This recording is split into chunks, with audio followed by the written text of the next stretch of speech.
This is Dan Jurgens, and if you want to have a good time, keep listening to the Krypton Report. Jason J. Lewis, the voice of Superman on Justice League Action, and you're listening to the Krypton Report. Hi, this is David Patrick Wilson. I played Superman, Clark Kent, in the television production of It's a Bird, It's a Plane, enjoying every minute of being right here on the Krypton Report. Look up in the sky, the birds, the plane. Welcome to the Krypton Report podcast. I'm your host, Tyler, the Superman of Blue. And with me is my co-host in crime, the man who fights truth and justice. Wait, that's a villain. I fight truth and justice? We fought for truth and justice. Fights for truth and justice. Mr. James Cole. What's up, buddy? Hey, how's it going, Tyler? And as part of our special, with this being the, every month our goal is to get another podcaster as a guest. We have Mr. Perry Constantine. First time on this show. I've been on his show, Superhero Cinephiles. Welcome, Perry. Hey, I'm happy to be here. Glad to talk with you as always, and glad to meet James. So looking forward to our discussion today. Yeah, it's good. It's going to be good. To meet you, man. If you haven't checked out Superhero Cinephiles, you should. It's great conversations with Perry and his guests over comic book movies spanning all time, basically. Pretty much, yeah. We got the stuff that everybody knows and the stuff that nobody's ever heard of. We cover them all. That's the best. I want to do, James, one year, you and I, we're going to dive into 90s comic book films, but we're talking The Phantom, The Shadow, that stuff. But yeah. Perry, I was waiting till we get through the DC stuff and where it will eventually expand. I love The Phantom with Billy Zane. That's one of those. The Phantom is actually legit awesome. We covered that on the show about a few years back. Shadow doesn't hold up as well, but The Phantom definitely really holds up. I think, the Shadow, to me, even as a kid, when I watched that movie, I didn't see it in theaters. I rented it. And it just, something about it always seemed off. And I watched it a couple of years ago with my buddy Brian. But check this out. So 7-Eleven used to have these, okay? My brother and I had them as kids. But then my brother found one a couple of years ago and got it for me for Christmas. Oh, nice. It's awesome. A skull ring from The Phantom. Because we went and saw that in theaters, and I really enjoyed it. So, but Perry, as a movie guy and a comic book guy, what are your current feelings on Superman 2025? I am so psyched. James Gunn, in my mind, can do no wrong these days. The Guardians trilogy is probably my favorite trilogy of the MCU. Other stuff he's done, like Brightburn, which he produced that. I'm not sure. He may have been involved in the writing of that too, but that was awesome. It was his brother. Loved. Yeah. And I think he was just involved as a producer, but still really great in that. He wrote the Dawn of the Dead remake, the Suicide Squad and the Peacemaker TV show. Loved both of those. I was totally surprised by Peacemaker. I was not expecting to like that as much as I did, but man, I ended up developing a much more respect for John Cena as well after watching that. He's incredible performer, really talented guy too, and that never really came through in anything I've seen him in before Peacemaker. But I agree. Yeah, and I think that let's see, I saw Fast 9, and he was just very boring in that. And that same year, I think it's when the Suicide Squad came out, I loved it. I said, that's the power of a director, knowing your actor and getting the performance and everything from them. Absolutely. No, so I cannot wait for this. As soon as he said that he was going to be doing Superman, I was on board. Love the Creature Commandos. I'd recently finished that up a few months back. Thought that was a lot of fun, and just what we've seen from the trailers so far, the behind the scenes look. He definitely feels like he's got a handle on this character that no one's really had a handle on in a while in this medium. I agree with you. My hesitation was, we talked about this a lot before, is James Gunn's done a great job with taking C-list characters and kind of tweaking them and redoing them a little bit and making them prominent, much like Peacemaker. But he hasn't directed anything with characters that are very well established. And that was one of my hesitance with Superman. I was like, can he go in there and not like James Gunnify, the characters, and just actually be able to find the voice of the characters? I mean, like, nobody really knew, nor did they care about the Guardians of the Galaxy before James Gunn. And then he put his spin on it, and now everybody loves him. Now everybody's like, I am Groot, or, Right. I am James. So the Gunnify, yeah. I mean, Suicide Squad is really fun, and it's an R-rated film, and it it's got a lot of, like you said, like C-list characters. I mean, heck, most of the people, half of them who die are like D-list characters, but there's so much of that, and Peacemaker too. There's just so much of that crass humor, that potty mouth humor, and a lot of that language, and that's just stuff that doesn't fit in most of the people who surround Superman. right. Most of the people who surround Superman and Clark Kent are in somewhat of a formal or professional setting, and that's not typically what goes on. So it just leans a little different way. I haven't not been hesitant about it or anything like that coming up. Like I said, he is the guy who gave us the Guardians trilogy, and made you believe that all of those aliens exist, and just leaning into that sci-fi. Little Laura, she gets excited. She can't wait to podcast with us one day.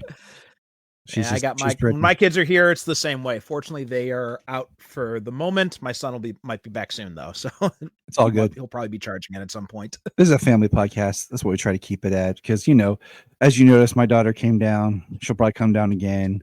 Solomon will probably come down at some point. That's just what they do. It's how it is. We just roll with it.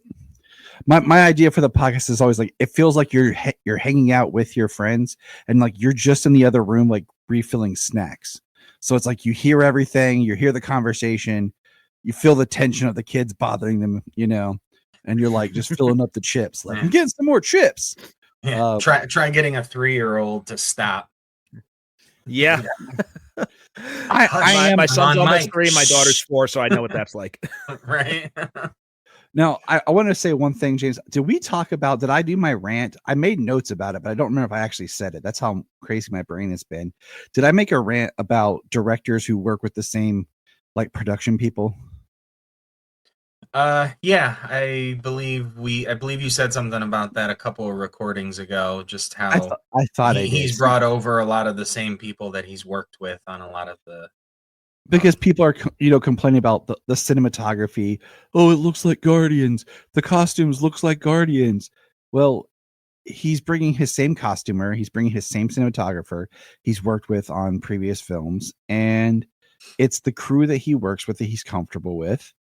And it's just kind of like how we talked about BVS felt more like a Zack Snyder film because he brought Larry Fong back. Yeah. Larry Fong was his DP on like every other movie but Man of Steel. And that's why you can watch you can watch BVS in Watchmen, and they feel very similar because it's the same director, same costumer, same cinematographer. And it's like directors just have their people, It's the thing that's kind of funny, just this day and age with comic book movies and stuff. Everybody still calls it a costume, when in the movie it's not a costume. In the movie it's a uniform, it's a tactical for some reason, it's a suit for whatever reason. So I understand that it's a costume and they're playing, they're pretending, but that's not the world that they're in. It's supposed to be somewhat practical. And I mean, just along the lines of the suit, I mean, I've seen recently pop up a couple of times, people talking about the difference in Henry Cavill's suit and David Cornsweet's suit right now. And, me and you have talked about it, and the way that it looks like he is wearing a suit, David Cornsweet is wearing a suit, and you can see his musculature through the suit. to a degree. Mhm. But honestly, it's the same amount of musculature you could see on any other version of Superman who is wearing spandex, because you can't wear even spandex that's made by a costumer that form fits the body to show what they look like on the page. Mhm. So everybody's like, Henry Cavill is CGI. Well, and padded muscles. Well, no, all of his shirtless scenes were not CGI. That was him. No, let's be honest, James. And then- you know that you and were the then- stunt double for those. And then in the suit, like I said, even with spandex, no matter how tight they make it, you're not going to get it to look like it comes off of the page. And that's what that suit was designed to look like. It was designed to look and mimic his musculature and look like it was a skin tight suit. So you know what I mean? It's like a little, it's just a little bit of like you're thinking about it in one way just to have a negative comment about it. And same thing with Corn Sweat's suit. People are talking about it in one way just to make it negative and not even thinking about like what's going on or what the look they're trying to achieve is on screen. There was a post the other day that said, if you were Superman for the day, which one of these suits would you pick? And it was Corn Sweat's, Cavill's, and Christopher Reeve. And I was like, Corn Sweat. I was like, one, Corn Sweats looks the most comfortable. it looks comfortable. Yeah. Two, I would feel very rigid, stiff. Like Cavill's always looks very stiff and hard to move in. I was like, and I don't have the body for tights. So I'm going with Corn Sweats. It's like my body just cuts out suit, Chris Reeves. Yeah, that looks like that. The Cavill suit, it looks good on screen, but man, that thing looks like it's really uncomfortable to wear. It just looks like molded rubber. It's just like, no. His whole workout was he just put the suit on and just like moved his arms, and he was like, it's a workout. Like, that's how he got ripped, was just wearing the suit. So yeah, walking around in the suit every day. Well, also too, people don't realize that the shirtless scenes he bulked up specifically for those. When he was in the suit, he wasn't that bulky. Yeah, they trained for peak condition for those few days so they could shoot the shirtless scenes. Yeah, and also dehydrate themselves and all that kind of stuff to get them, that cut. Because really, you don't guys who can actually lift a lot of weights, they don't look that cut. They look like they wrestle bears on mountains. Yep. Yeah. That's what James does. I try. Don't let him fool you. Just don't let him go in the woods at night. Right. But hey, the Revenant. James was the bear in that movie. You didn't know. But today we're kicking off, as we are doing each month, we are going back and we are looking at the next iteration of the character. And we are up to Brandon Routh. In today's special episode, I have it titled, drum roll, please. I just try to quote National Lampoon's Christmas Vacation throughout the year. Brandon Routh, his own Superman. This is my guided notes that prove that Brandon Routh was not, that it's time to admit that Brandon Routh is his own Superman and not just a Christopher Reeve knockoff. That even in Superman Returns, he wasn't playing Christopher Reeve the way people thought. He is his own Superman. And that Superman Returns is an example of a soft reboot. So that's where we're going to start today. But first, a little bit of a history lesson. I did a deep dive in what I call flyby. So here, for anyone who doesn't know, it's one of the most convoluted things in Hollywood history, I swear to God, that there was from like early 2000s till Superman Returns was released. There was production going in, and there was the film that was supposed to be directed by McGee, and it was based on the script. It was supposed to be called like Superman Man of Steel or something, but the code name was Flyby, and it's forever known as Superman Flyby. And Brandon Routh screen tested for it. These are two images that exist of him screen testing for Flyby. It was the script based on the J.J. Abrams story.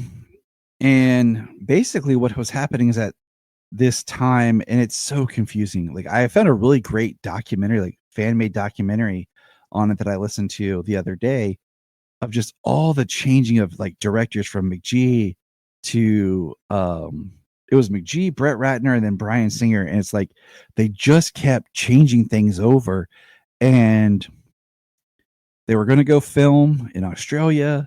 They had all this stuff going on. And they had a horrible time trying to cast Superman.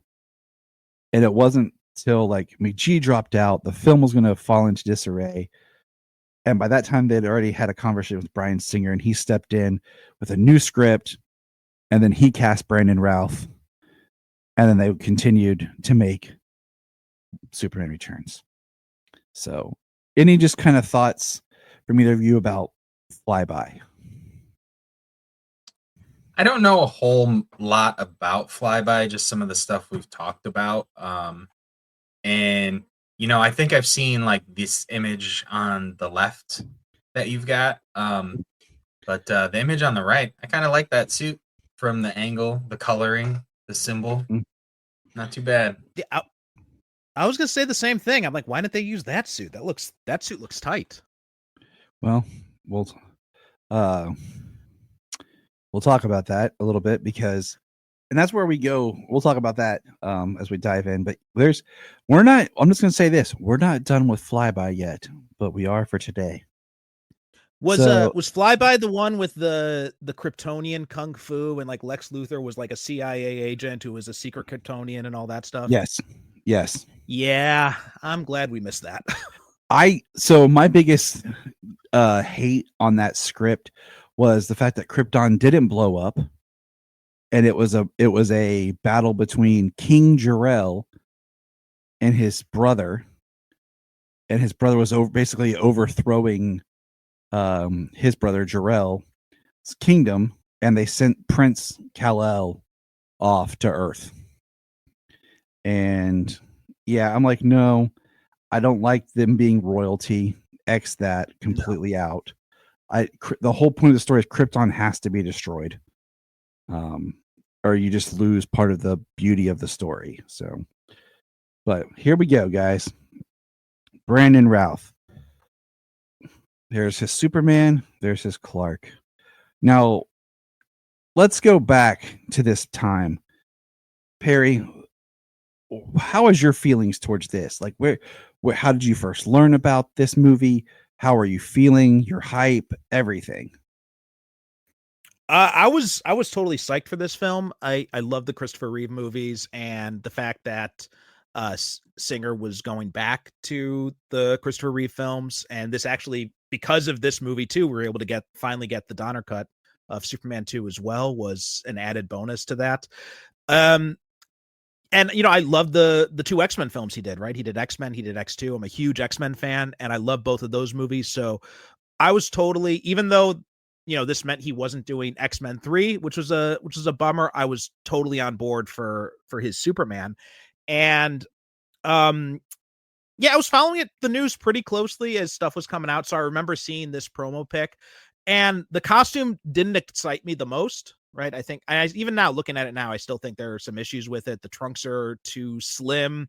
The neckline's too high. The S shield is too small. I think the red's a bit too dark. But I like the new, like, little tweak on the S shield. I think that's cool. Also, the S belt buckle, I've always thought that's kind of an unnecessary design choice whenever people do that. It's like, he's got it on his chest. He doesn't need it on his belt buckle as well. We're kind of like putting a hat on a hat there. But when we saw that first trailer, you know, I was totally sold with his Superman. And when we saw Superman Returns, like, I loved it. I saw it like maybe 3 times in the theater. I loved it when it came out.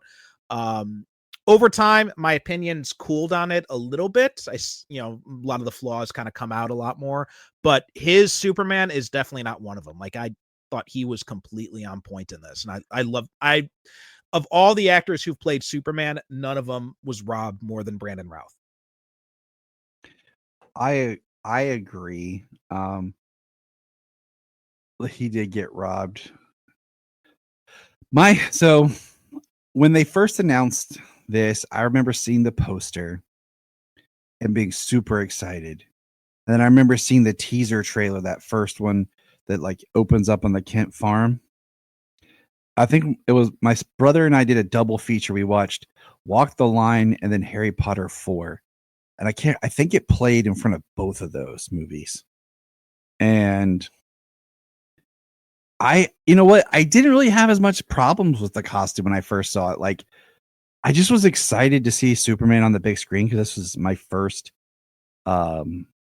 big screen Superman, and then of course I was like, okay, over time I was like, the shield's too small because he's has a long torso, and I don't like the t-shirt style high neckline.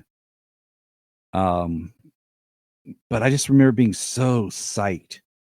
And this movie, I saw it in theaters like 5 times because it was one of those I saw it late at night, but then like certain friends would want to go, and then it was back when they would do 3D, but it was only certain scenes were 3D. So you'd be watching the movie, and then it would flash like, put on your 3D glasses, and it made it so much more enjoyable. And like the 3D scenes were, let's see if I can remember them all. Him as a child running through the corn, the airplane rescue, Luther going to the fortress. I know at the end with the Kryptonite Island. I think there was a couple more, but it was just. What about really, the Metropolis disaster scene? Was that one in 3D? I want to say yes, but I don't remember. But it was exciting, and I thought he looked really good, and there's some things in the movie, like we're going to be doing a live watch here soon, and we'll, talk through those. But I was just excited to see Superman. I've talked multiple times about how I went to Walmart and found that standee and of like all the Superman stuff. And it was so exciting. And like you said, any of the flaws in this film, none of them are to Brandon. They're all Bryan Singer. But here's my the suit. I mean, honestly, for the suit, for me, it was always just the red was a little too dark and the cape looked heavy. The movie was beautifully shot.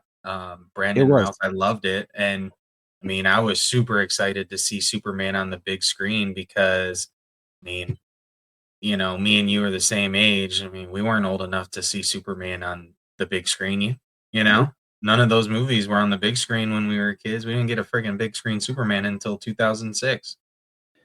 Exactly. And like, here's some of the merchandise stuff I found, like just like displays and stores, and I have a couple more later.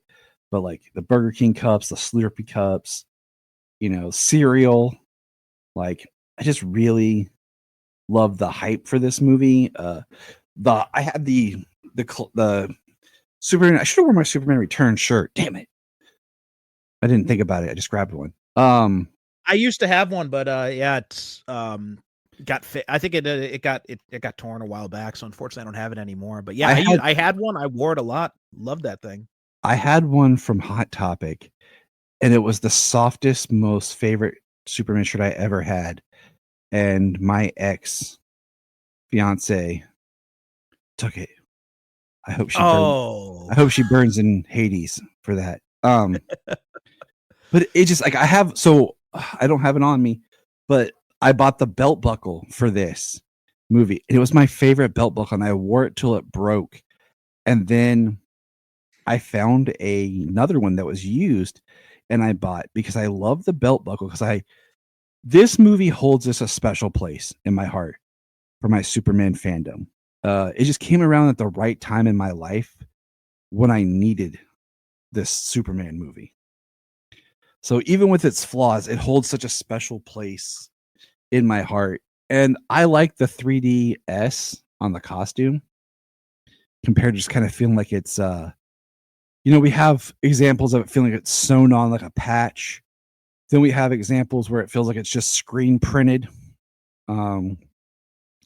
I like it like this. I don't know about you guys. I dig the shield a lot. Even now, I think it's a really cool.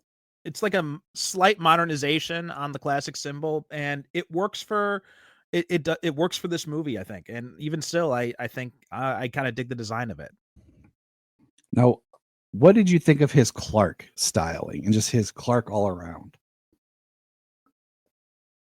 So I think from what we saw of it, his Clark, and this is the unfortunate thing, is like we didn't get to see enough of it.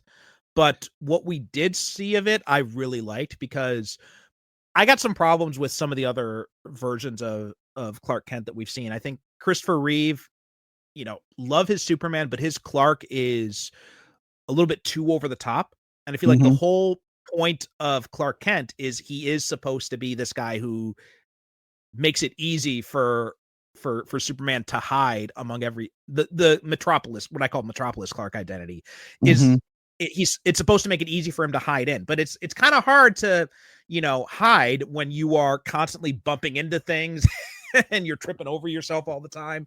So that was an issue I had with the Christopher Reeve one. And then when you got to like the Dean Cain one, I felt that he was, first off, I'm going to say it right here. I'm sure probably some of your audiences want to crucify me, but I hate John Byrne's Man of Steel reboot. With some exceptions, there's some things I like about it, but I'm with you. I hate what he did to Clark Kent. Yeah. I think that his Clark is way too arrogant, and I think what I love about Clark Kent is I love it when he's got a quiet confidence. He's not showy about it. Yes. And Dean Cain was way too showy. He came off as way too arrogant as Clark Kent for my tastes.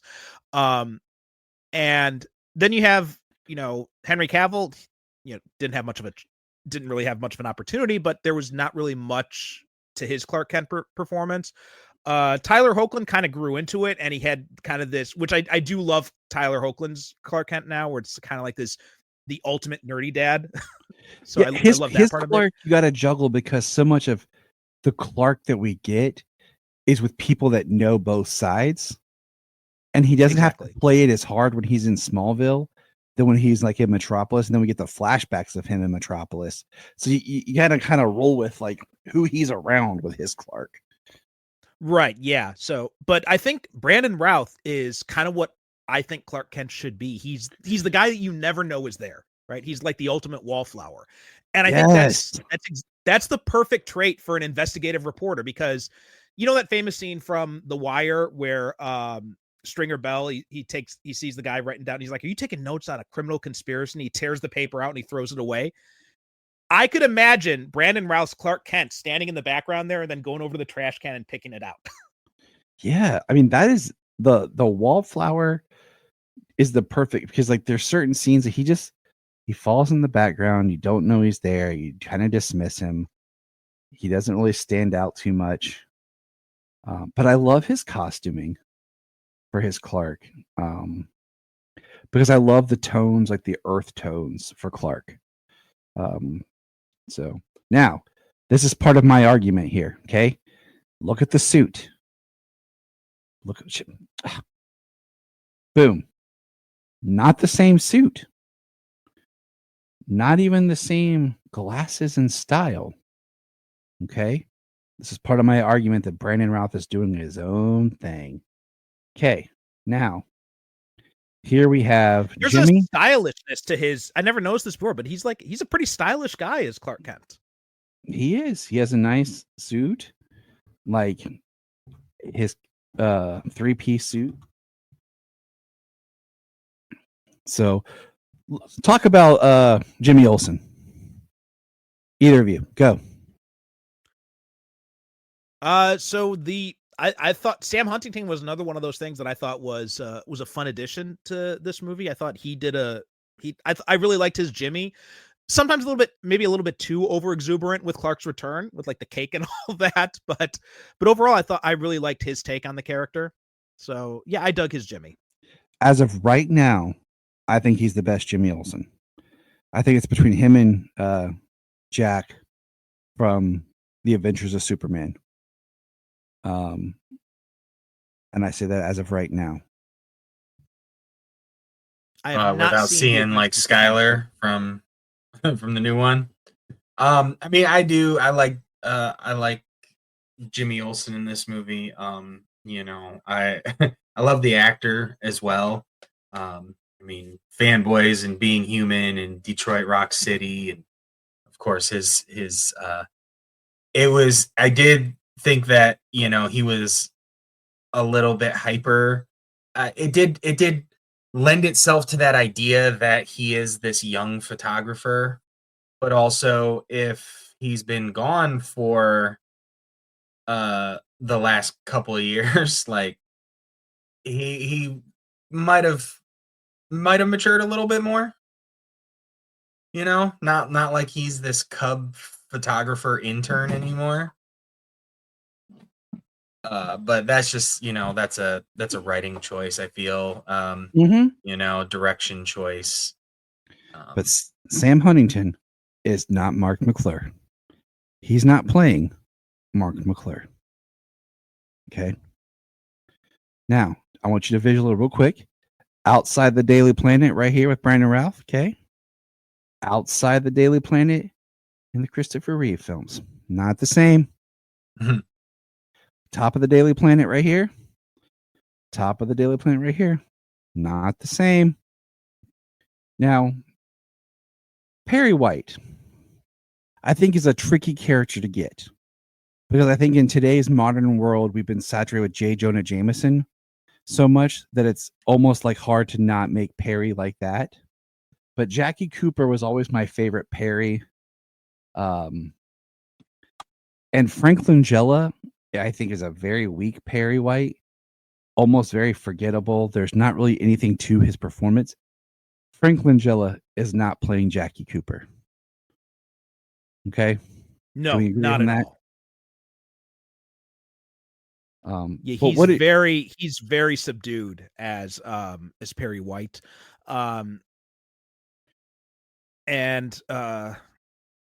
Yeah, I'm trying to figure because he was brought in after the fact, wasn't he? Because there was someone else that was originally cast for it. I'm trying to look it up and see who he was a later addition. It's very tricky when you're looking at the casting because, like I said, it was Superman Flyby that rolled into Superman Returns, all kind of mixed together, and a lot of last minute changes. I just found it, and it was Hugh Laurie who was originally cast. Yes. That would have been interesting, man. I would have loved to see Hugh Laurie play Perry White. He would have brought a gravity. Definitely, yeah. But he had commitments to filming House, so he had to back out. But man, that would have been something if we could have seen him as Perry White. And I like Frank Langella, but yeah, he just doesn't really do much for me as Perry White. Honestly, my favorite is probably, I really like Lane Smith. Weird Elvis obsession aside, I thought when they got into the Elvis obsession stuff, it got over the top. But besides that, I really dug Lane Smith. Lawrence Fishburne, I thought could have done a good job, but I just hated the material he was given. Like the whole, the American conscience died with John, Bobby, and Martin was just, that's not Perry White. Like Perry White's the only one who'd be saying the opposite of that.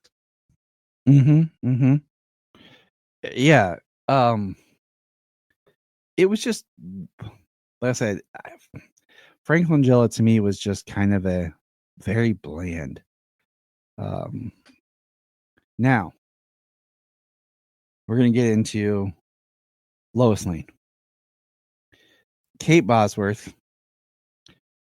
My wife had a great epiphany one day, and she's going to articulate that in another episode. But I've always ranked Kate Bosworth at the bottom. Okay. She was my worst Lois Lane. But then I talked with my wife because she's amazing. And she actually pointed out, and I agree with her now, that Amy Adams is the worst Lois Lane. And Kate Bosworth is just right above her. Barely. But just right above her. Barely. But Kate Bosworth, first of all, completely miscast. She is too young looking. Like, she looks younger than what she is. Okay, like I understand you want to cast young because you want to build a franchise out. I get that. But she looks too young. Okay. And she is not playing Margot Kidder. Okay. No, not at all. So, but what is your thoughts, guys, on Miss Bosworth here as our Lois Lane? Yeah, pretty much what you said. Like, I don't hate her as much as everybody else does, but she's definitely not my favorite. I think she has a few moments here. Like, I think she's got some degree of the tenaciousness, but she feels like the script doesn't really give her the opportunity to really push it further. Although, man, Kerry Russell was considered apparently for this role, and she would have been amazing, I think. But that's when it was more under JJ's toolage because was that part of the JJ ones? Okay. Because he created Felicity and she was Felicity. So that's part of when she was in the conversation. Like it gets really confusing, but yeah. She would have been much, much better. She just has the attitude too. She has the gravity to it. Mm-hmm. Kate Bosworth doesn't have the gravity. Yeah, she was never my favorite Lois by any means. She didn't even really stand out in any way really. And I don't know, her willingness to take her child into possible imminent danger was quite questionable. I'm sure she didn't expect to run into Lex Luthor at the time, but speaking of Lex, she was too young. She I mean, she doesn't look like she could have a 10-year-old kid. 5, I think. Is that all he was? He's supposed to. He's only been 5 years. It's only been 5 years. Yeah. And trust me, after having children and a 5-year-old and stuff, you start thinking, yeah, something. Mm-hmm. And that kid wasn't 5. Well, also, too, they were talking about his grades in gym class. I'm like, what 5-year-old is going to gym class? Yeah, what kind of school? Like their grades in it? Yeah. I was gonna say, yeah. There's no kindergarten gym class where they're getting a grade. Kindergarten gym is recess. Like yes. It's like, I mean, like even Selah in her, third grade, still certain like specials gets satisfactory or unsatisfactory. So yeah, there's no grades. Now, speaking of Lex, we have Mr. Kevin Spacey, who's really not playing at all Gene Hackman's Lex. I mean, this I can push back on because I do think when you take into the fact that he's been in prison for 5 years, I think you could see Gene Hackman's Lex becoming Kevin Spacey's Lex, like after what he'd been through in prison. I could see that. So that's my pushback on that. Okay, I'll accept it. What did you think of Kevin Spacey as Lex? I loved his Lex. Caveat: the dude's a freaking monster in real life, but yeah, I mean, I thought it's just an ongoing rule. Separating character. This is separating artist from the art. There are people that get brought up that have controversy around them because of things, and we are only looking at the performance of the character, not condoning any of the actors' behaviors. Yeah. So. Now, I'm not the biggest fan of Gene Hackman's Lex Luthor. I like. My ideal Lex Luthor is more like the Clancy Brown version or like the Michael Rosenbaum version from Smallville. So the whole smarmy type of Lex Luthor, I'm not a fan of that. But that being said, I thought Spacey brought a ruthlessness to Lex that I thought worked when we're considering that this is supposed to be of a type with the Donner films. So in that vein, I like him as like a modern day version of the Luthor from the Donner films. I think that works. Especially like when he and just like some of the lines he has with Parker Posey, like the whole the demonstration in the basement with the model. I love that whole sequence. The kryptonite shiv, when he jabs it into Superman, he twists it and breaks it off, and then he says, and he hisses like, "Now fly." I love that moment too. So yeah, I'm a fan of his Luthor. Yeah, I'm actually a really big fan of his Luthor as well. As a modern take on the Hackman version, he did a great job, and yeah, he was ruthless. He was, but I feel like if they would have given him more of the post-crisis Luthor, Kevin Spacey would have he would have killed it. He would have knocked it out of the park. He would be rivaled as one of the greatest Lex Luthors in any live action version of Superman. Well, absolutely. Like, It would have been amazing if it was written differently, and it was amazing as it was. It was just trying to play off of the nostalgia and trying to just bring that to then bring 1978 to 2006. Mm-hmm.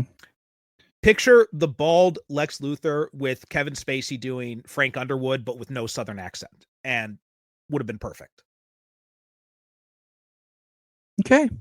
You know, it's kind of like, not to jump ahead another month, but like if Jesse Eisenberg had just played Mark Zuckerberg, his Lex would have been much better. No, I mean, like him with when they first showed that image of him with the shaved head, I'm just like, yeah, I'm digging this. I'm on board. And after seeing him in The Social Network, I'm like, yeah, he could do this. And then they just decided to go do a riff on Jim Carrey's Riddler for some reason. So I don't know what they were thinking. But I agree, if Lex had been given more post, because I think that's my biggest issue is we're trying, like, Singer's playing with this, like, oh, I'm trying to pick up from the Christopher Reeve Donner films, ignoring 3 and 4, but he's really not, and that's part of what I'm proving here. Yeah, unfortunately with Eisenberg, I mean, they were just kind of trying to go that tech bro way because it was the thing at the time, you know, so he had to be this tech bro instead of being Lex Luthor, and he would have done great as Lex Luthor, even with some of the quirkiness that he had, but it was just some odd choices and you know, the way that they had to go with that tech bro kind of side. Right here, Ma Kent, not the same Ma Kent. Okay, not playing the same Ma. Look at the farm. Okay, look at the farm. Similar, not the same. Okay, now I had a version of this that had some more slides, but something happened and it didn't save right, and I couldn't retrieve it. But I had scenes of Clark as a child. In the Donner films, they're growing wheat. It's wheat fields. In Superman Returns, cornfields. Okay, so not the same farm. Now, we're going to take a little quick sidestep as we transition, okay? This is where it gets a little nerdy, guys. You ready? You guys okay? Yep, Holding let's on? go for it. Okay. The multiverse, the Flash, Supergirl, etc. Now, here we have the two Flashes meeting, showing that the Flash TV series connects with all of DC. And that Ezra Miller. Hold on 1 second. Wait. Is this AI? Because I have never seen this Flash on the left. That Flash does not exist in my memory. You just forgot. I'm sorry. Yeah, I know. But you got to roll with me on this. So Ezra Miller's Flash, okay, meets Grant Gustin's Flash. Okay, it's important here. Which then brings us to Crisis on Infinite Earth, which was Brandon Routh's return to the character and his swan song redemption. Okay. In this, his Clark, let's look at his Clark here. Shit. Very much similar to the Clark we saw earlier. Okay. He's now editor-in-chief. He mentions his son Jason, which was the name of the boy revealed to be his son in Superman Returns. And he talks about how there was an attack and it killed everybody. His costume, for this being a great Superman costume, to me, this is the number one, if not number one, number two best Superman costume in live action. But it's still reminiscent of Superman Returns in little parts. Like the boots are similar, the bodysuit style similar, the 3DS, the trunks. I like these trunks better. It felt like they were definitely compensating for the tiny trunks in the Superman Returns suit. but it just feels like someone who's grown and matured a little bit, just tweaking their costume, you know. But how did you feel, Perry, when we found out Brandon was coming back and playing Superman again? Oh man, I was so psyched. Again, like at that time he was Christopher Reeve in a separate category, but at that time he was probably my favorite Superman actor. So I was totally on board with him coming back. And when we saw that first image of him in the costume, and I lost my shit. He looked perfect. Yeah, and I loved how because they said at the time he's just playing Kingdom Come Superman. So when we actually watched Crisis and they'd weaved in all these things, like they brought in the Kingdom Come stuff, they obviously made him the same one from Superman Returns because he mentions his son Jason. But two, they also retroactively inserted Superman 3 into the Superman Returns continuity because he talks about how it's not the first time that I've gone crazy and fought myself. So right there, okay, that little bit there shows he's his own Superman. He's not just playing a version of Christopher Reeves. We're in the multiverse. He's his own Superman. I wish he would have got more. I hate how they kind of wrote him out in the Crisis, but it wasn't he wasn't one of the prominent actors. He was just kind of he was there, but I love seeing him there. Hello. I wish we would have gotten like some sort of, because they had multiverse stuff in Superman and Lois. So my biggest hope was that we would see some sort of crossover or something with the Brandon Routh Superman coming into Superman at Lois or something like. So I was really disappointed we never got to see anything more with them.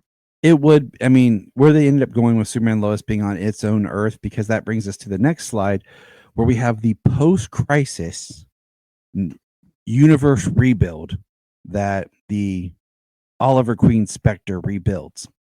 And then this is him back to having the yellow. This is, him on the Earth now. And then that Earth, is created. The Superman and Lois Earth is created out of that. So this is our final image of Brandon as Superman right here doing the classic. Now, love it or hate it, this happened. Not a fan, but it's part of my argument. In The Flash, it establishes the Reeve and the Supergirl are still on an Earth. Okay? Love it or hate it and hate it. We all hate it. It happened. It's there. So that shows that their Earth is still alive. Okay? It's out there. Okay? So right, post-crisis. And I don't have my last slide. Point. So boom. My final point is because of that, Brandon Routh is his own Superman. He's not in the continuity of DC. He was playing his own Superman on an adjacent Earth. He is not just Christopher Reeve. Right. The same well, thing. the multiverse theory as it was anyways, something that we actually just which nobody's heard yet, we talked about Superboy going into other Earths, and the idea of with DC, it was, especially early on, it was the infinite Earths, and it's all of the it's every decision that can create a new Earth. It's infinite Earths, infinite decisions, infinite possibilities. So even if at some point Christopher Reeve and Brandon Routh had almost an identical trajectory, they would split. Mm-hmm. And that's all it would take to have a new Earth where he goes his way, where eventually he becomes something of a Kingdom Come type Superman, which wasn't all the way like Kingdom Come, because obviously when he went Kingdom Come, he disappeared, he isolated himself, a lot of other things happened, and then in Crisis on the CW, when Kevin Conroy played Bruce Wayne and he had the Kingdom Come suit on for Bruce, that it was also a different Earth. So it wasn't even the same Earth where that Superman and that Batman were teamed up. So I mean that diverges that even as well. So exactly. So there we have it. Brandon Routh needs to be looked at as his own version of the character. That is my whole thesis here. Is Superman Returns was a soft reboot in the spirit of what had come before on film, because everything else that was trying to be remade, or every Superman movie they were trying to take it in drastic different trajectories. You know, we've talked about the Nick Cage Superman Lives before, and that was trying to take it in different, and everyone was trying to spin some sort of new Superman property out of the death of Superman, and this came along and tried to take it back. But like I said, it is the same spirit, but is its own thing, and Brandon deserves that respect of being his own Superman, and his film being looked at as just being a reboot. I mean, much like, okay, let's think about this with Superman 2025. We know it's not an origin. Okay. So, you know, in a way, Superman Returns wasn't an origin. It was just picking up and starting from a point. So yeah, I mean, honestly, yeah, it would be like the first Superman movie that's not an origin movie. You know the story of Superman. You know that he would have potentially probably taken down Lex Luthor and he'd be in prison. And I mean, yeah, they give him the story. If there is any possibility that Krypton still exists, he went out to look for it, and that's where you get him, honestly, you know. And I mean, heck, that picks up Superman many years down the road, farther than we're looking to see where he's at coming up in the new movie this in July. Yeah, so I maybe, you know, my speaker's disconnected for a second there, so if I'm going over anything you guys had said, No, you're good. my apologies. Oh, you're but good. yeah, my whole thing with Superman Returns, and a few years back we covered this on the show, and we're going to be replaying all our Superman episodes in the lead up here to Superman 2025. But one of the things I said is that it is, if you look at it as a direct sequel to Superman and Superman 2, it doesn't fit. There's a lot of parts that just don't fit together, beyond just all the design aesthetics, like you'd pointed out, but even just like their story beats, right? The whole idea of, especially because this is pre-Donner cut, right? So remember, this movie was conceived of before the Donner cut. So if you look at it that way, you have Lois. That means that Lois had to have gone through that amnesia kiss, right? If you're looking as a direct sequel. So that means that she would have no memory of sleeping with Superman. So that creates a big problem when you get to the part about, she obviously clearly knows that Jason is his son, because I don't know how the amnesia kiss works in that way, because when she gets the amnesia kiss in Superman 2, it seems like she doesn't know anything from like the past few weeks. Right. Which is horrible. Which is horrible. And also, yeah, I hate the amnesia kiss for so many different reasons, but if you look at this as a direct sequel to Superman 2, then her thought at that moment has to be, did Superman rape me in my sleep or something like that? So that's one problem. First off, the second problem is just the whole timeline. Just like you said, she is so young, so she doesn't look like she could have been a skilled. Like, I could buy Kate Bosworth in a Superman reboot movie as Lois Lane, like fresh out of college. Like, if you're looking like My Adventures of Superman type of take or something like that, I could buy her as Lois Lane there. But as the seasoned veteran who was a seasoned veteran 5 years ago, no, she looks way too young to be playing that part. And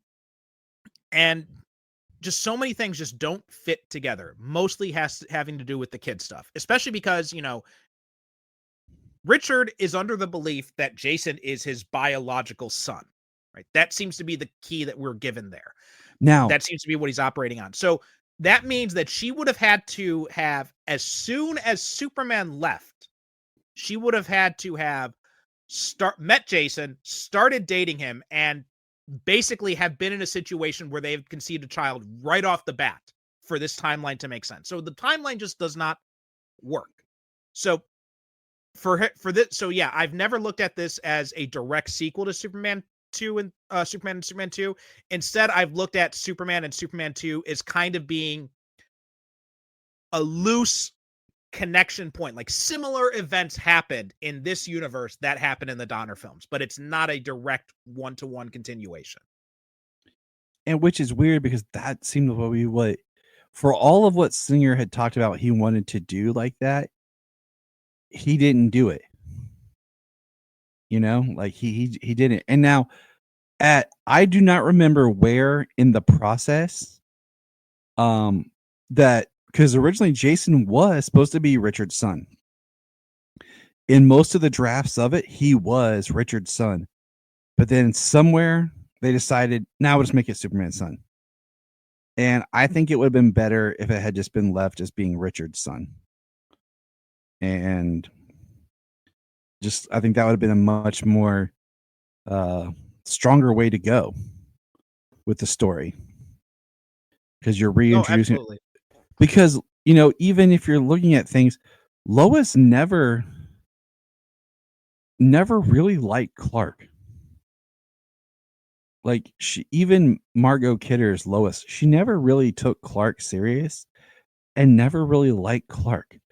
He was just there as a friend and was like, she even says, well, Clark, he's Clark. So like, he's not winning any, you know, affection beats from her as being who he is. You know, Lois in the, I never liked the relationship between Lois and Clark in the Donner films because she was just obsessed with Superman like a childish girl. She knew nothing about him or anything. And, you know, Clark / Superman kind of just, you know, he knew it. He pulled on some heartstrings and stuff on her. So. No, I agree. Like the Margot Kidder's Lois has not aged well. Like she comes off across as way too starstruck and way too smitten when it comes to Superman. And I don't like that version of Lois. Yeah, me neither. Now, yeah, I mean, the only close thing to that is Terry Hatcher's infatuation with Superman in that. But in that you can kind of see, that you can kind of see that there's this level of attraction and like lusting that she has for him, but she's not like that's the only thing. You know, she had some dimensions, she had levels, you know, she cared about Clark before she knew that he was Superman. You know, maybe it wasn't like what we got in Superman and Lois, but it was closer. But yeah, before that, yeah, like you said, Margot, she could almost give, you know, Clark not even 2 seconds out of the day.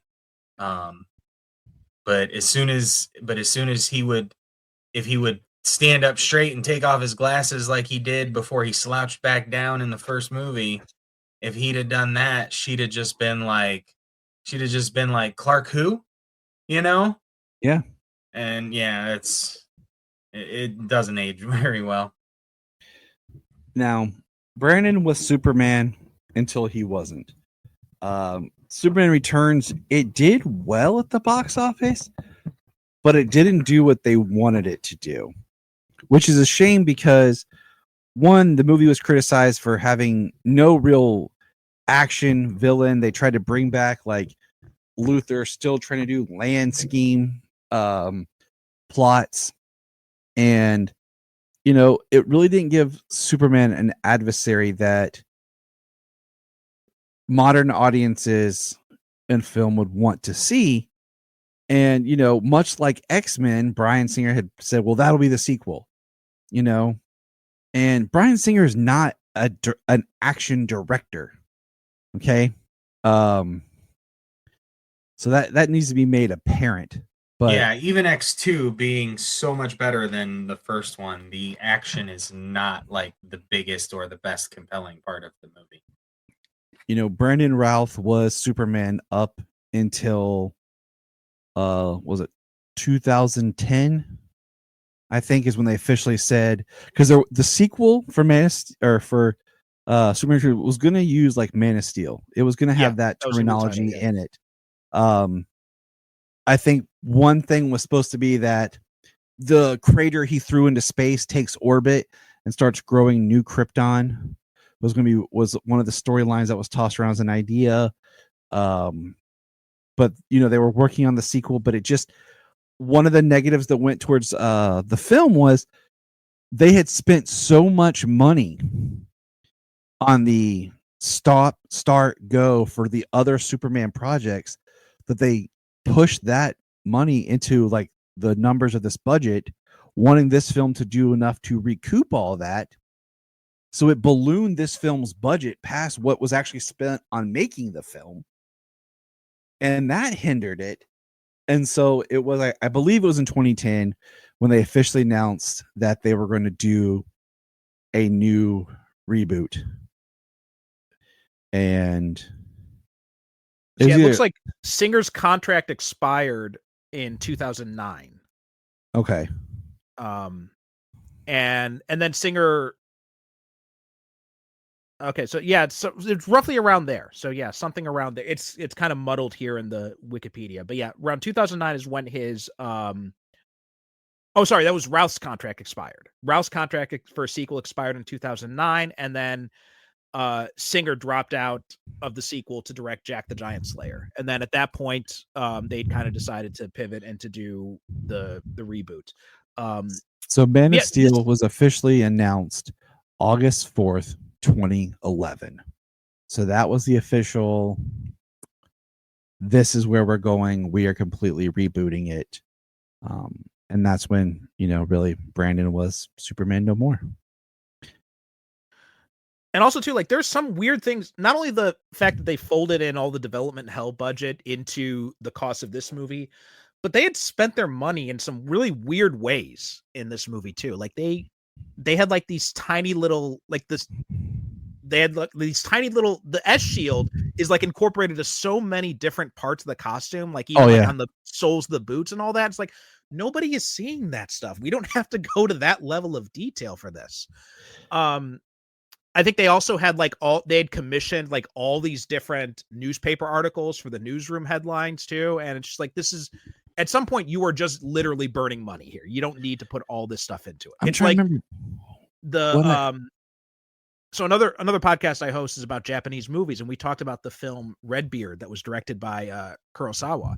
And Kurosawa wasted a lot of the budget on things that never ended up in the movie, like making sure there were period era medical instruments in the drawers of the medical cabinets that are never opened in the movie. Oh, geez.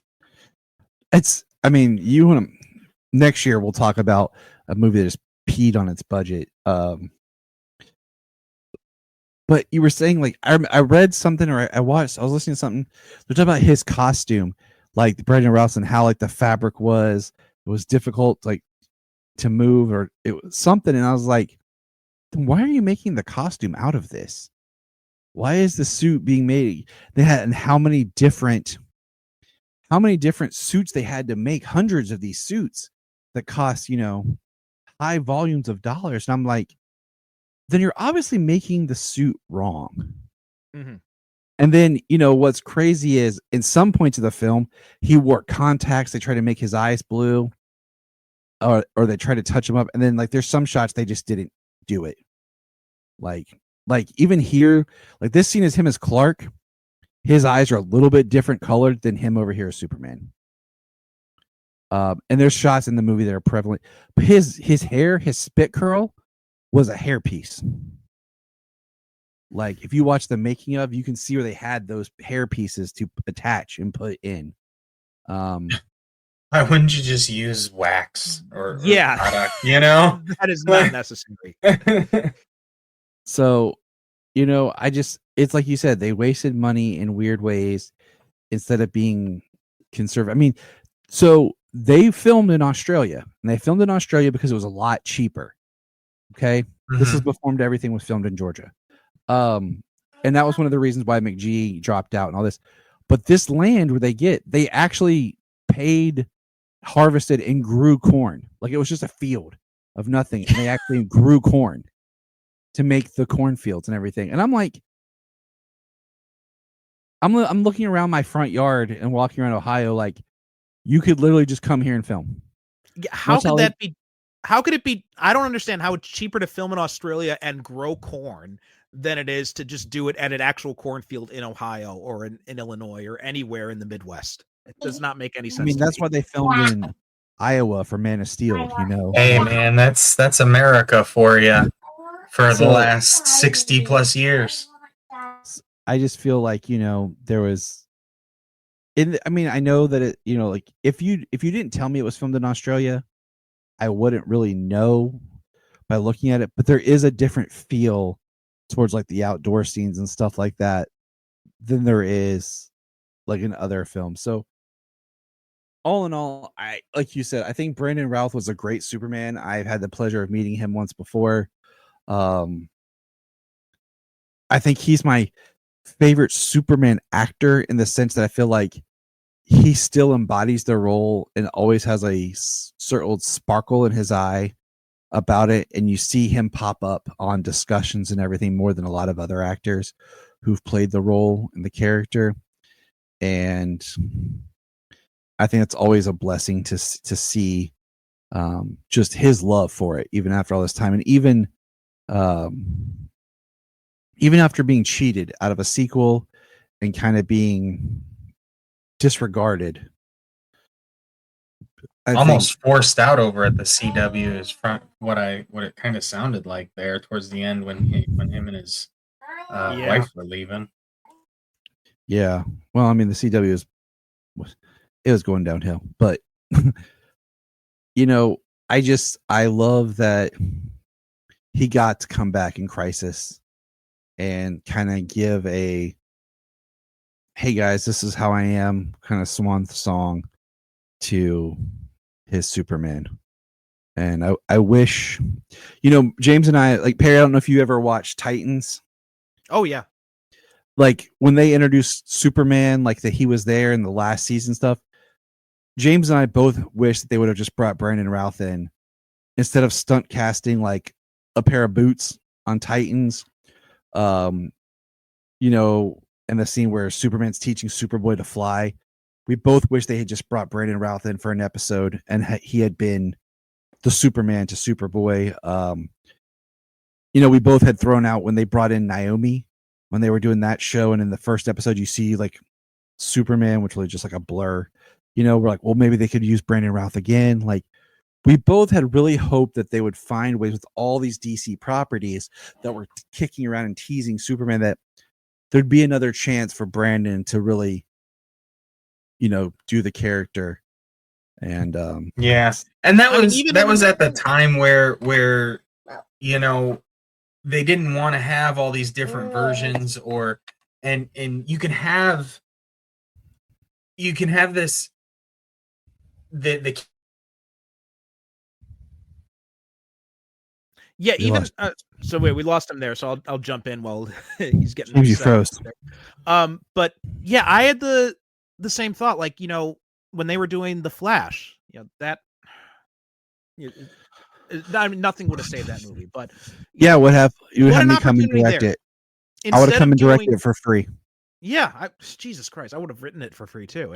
But instead of doing these weird CGI desecrations of Christopher Reeve and George Reeves and the weird Nicolas Cage thing, and Brandon Routh is right there. Brandon Routh even said he filmed scenes for it. He actually filmed scenes for that, and they didn't use them. So yeah, it just, you talked about wasting money. That movie, to me, when you look at behind how it was made, wasted so much money. From shooting to building the neighborhood to the whole having to use the volume stage to have Ezra, how they did that whole thing using that technology. I feel like that was just a complete high price tag that didn't need to be.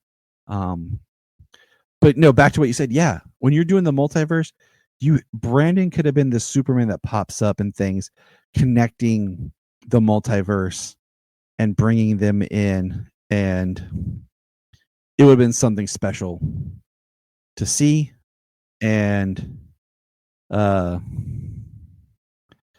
so I think he got the the crap end of the stick. Absolutely. Yeah. No. Again, I maintain no Superman actor has been robbed more than he has been. It's just, even Henry Cavill got to have, he had his whole trilogy. He got to have his he got to do 2 versions of Justice League and give two different performances of the character in those 2 different versions too. Because of all the reshoots and stuff. I have a nice little.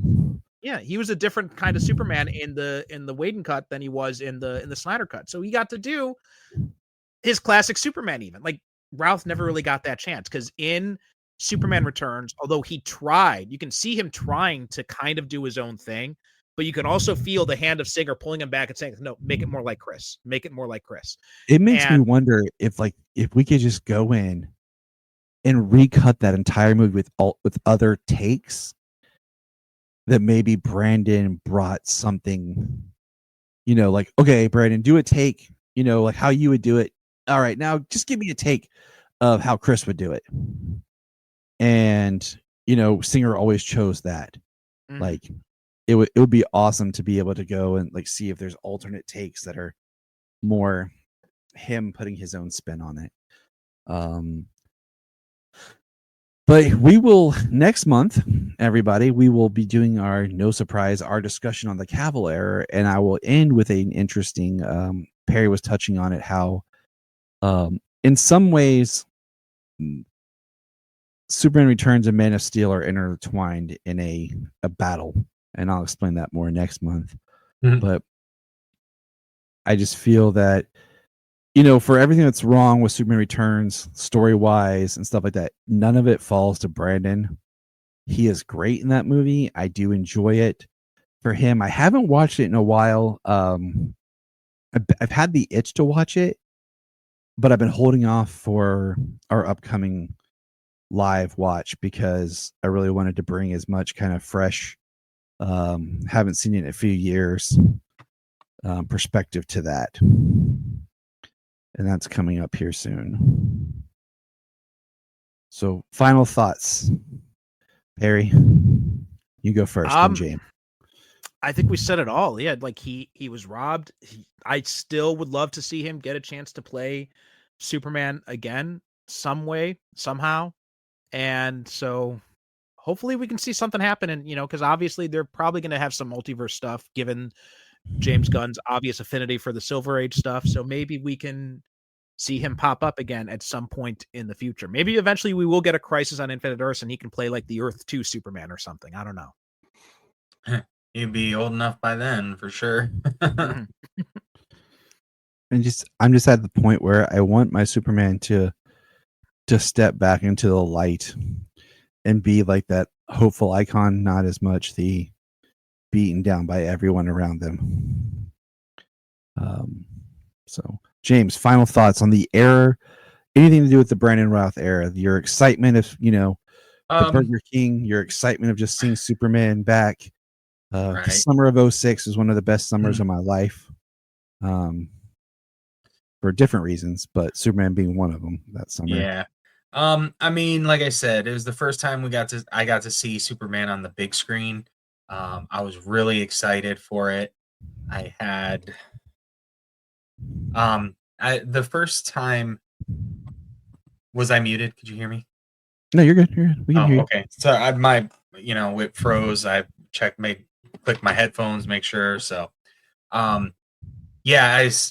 first time getting to see him on the big screen, you know, after being a lifelong Superman fan. The movie was beautiful. You know, I still think the movie is gorgeous. The cinematography, the action, the bit of action that it does have.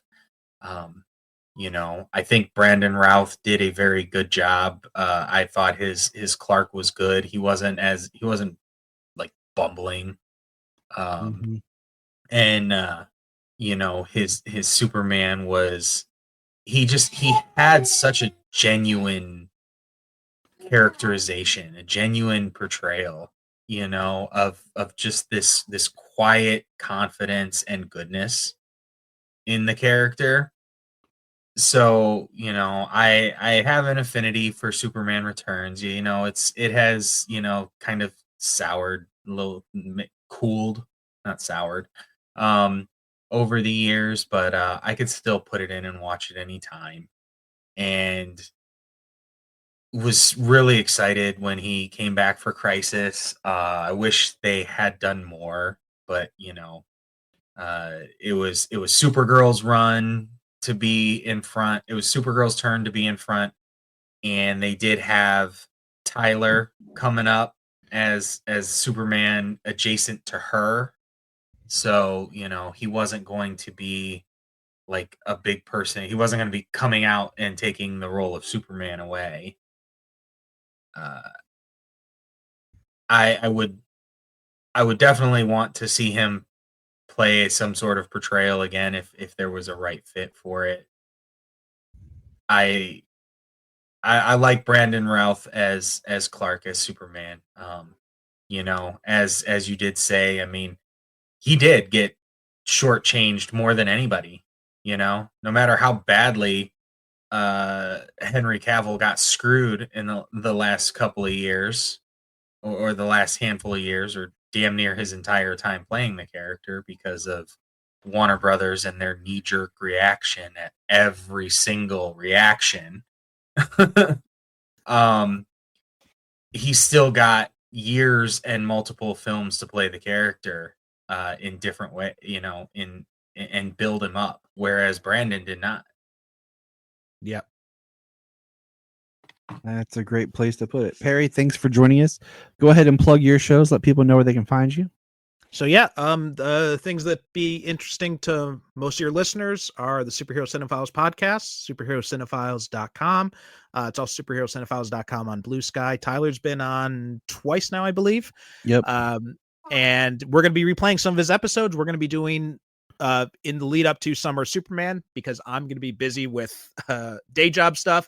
I am going to be re-releasing all the Superman episodes we've done up until this point. So all of those are going to be coming out starting very soon. So you can listen up to all our Superman coverage in the order of those movies were released in. Tyler's been on one of those. You know, I'm not sure if he's been on this show, but I know you've been on his show. Anthony Desiato's been on one of those too. Yep. A bunch of other people, a lot of Anthony's great show. guests on for those. Yeah. So a lot of fun in that. And if you like Japanese movies, I also host a podcast called Japan on Film, where we talk about Japanese cinema. And I'm an author. I've got some superhero books out there. You can find information about that by going to by going to PercivalConstantine.com. That's for my author website. Go there. You can even get some free books. I got some free stuff that's available for people. You just sign up and you get some free stuff. All right, man. Thank you for being here. Japes, as always, way to be great. And remember, Look up in the sky.